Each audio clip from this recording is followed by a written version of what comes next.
कृष्ण। मोहिनी एकादशी कथा। महाराज युधिष्ठिर ने भगवान श्री कृष्ण से पूछा, हे जनार्दन, वैशाख मास अप्रैल मई के शुक्ल पक्ष में आने वाली एकादशी का क्या नाम है? इस एकादशी के पालन की क्या विधि है और इस एकादशी के पालन का क्या लाभ है? भगवान श्री कृष्ण ने उत्तर दिया, हे धर्मपुत्र, कृपया ध्यान पूर्वक सुनो। मैं तुम्हें वशिष्ठ मुनि द्वारा भगवान रामचंद्र को सुनाया एक इतिहास सुनाता हूँ। भगवान रामचंद्र ने वशिष्ठ से कहा, हे माननीय मुनि, मैं सीता के विरह में अत्यंत दुखी हूँ। कृपया मुझे ऐसा कोई व्रत बताएं जिसके द्वारा समस्त पाप और दुख दूर हो जाएं। भगवान रामचंद्र के गुरु वशिष्ठ मुनि ने कहा, मेरे प्रिय राम, आपका प्रश्न समस्त मानव समाज के लिए लाभकारी है। केवल आपके शुभ पवित्र नाम का कीर्तन व स्मरण करने मात्र से ही समस्त जीव शुद्ध हो जाते हैं और समस्त सौभाग्य प्राप्त कर लेते हैं। फिर भी जन सामान्य के लाभ के लिए मैं आपसे एक विशेष व्रत की व्याख्या करता हूँ। वैशाख मास अप्रैल मई के शुक्ल पक्ष में आने वाली एकादशी मोहिनी एकादशी के नाम से प्रसिद्ध है। यह एकादशी अत्यंत शुभ है। इस एकादशी के पालन से समस्त पाप फलों, कष्टों व मोह से मुक्ति मिलती है। अब कृपया ध्यान पूर्वक सुनो। मैं तुम्हें इस एकादशी के अत्यंत पुण्यशाली विषय में बताता हूँ। पवित्र सरस्वती नदी के तट पर भद्रावती नामक एक सुंदर शहर था। दूतिमानक नामक एक राजा इस नगरी का शासक था। उस नगर में भगवान विष्णु का एक पुण्यवान व समृद्ध भक्त था।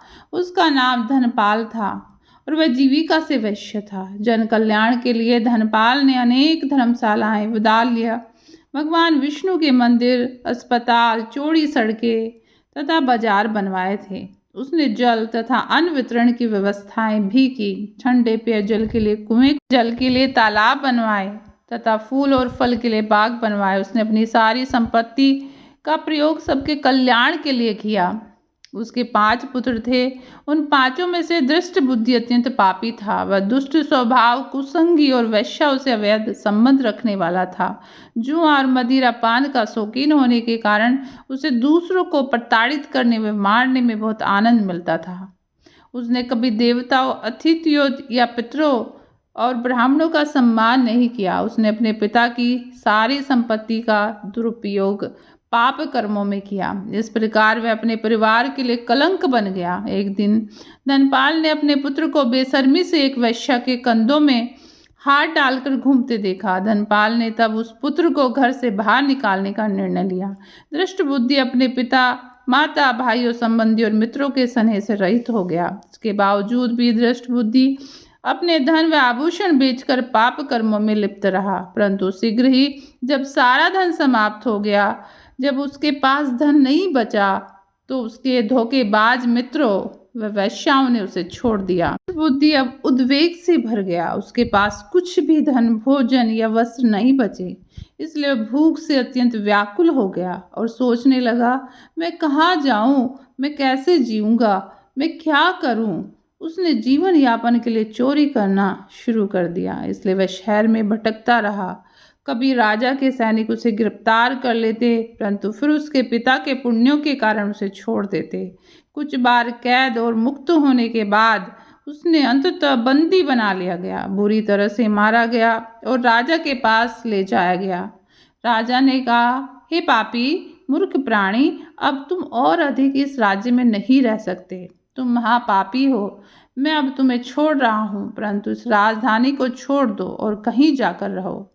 तत्पश्चात दृष्ट बुद्धि दूर एक घने वन में चला गया। उस वन में वह भूख और प्यास से इतना अधिक प्रभावित और व्यथित हो गया कि वह पशु पक्षियों को मारकर उनका कच्चा मांस खाने लगा। वह वन में एक शिकारी की तरह भटकने लगा। अपने हाथों में धनुष बाण लेकर वह निर्दोष पशुओं की हत्या करने लगा। वह कुछ वर्षों तक इस प्रकार कष्ट में रहा। एक दिन वह वन में संयोगवश कौंडिन्य मुनि के पवित्र आश्रम में पहुंच गया। ये वैशाख मास अप्रैल मई था। उसके शरीर में से अभी भी जल टपक रहा था, क्योंकि कौंडिन्य मुनि गंगा में स्नान करके लौट रहे थे।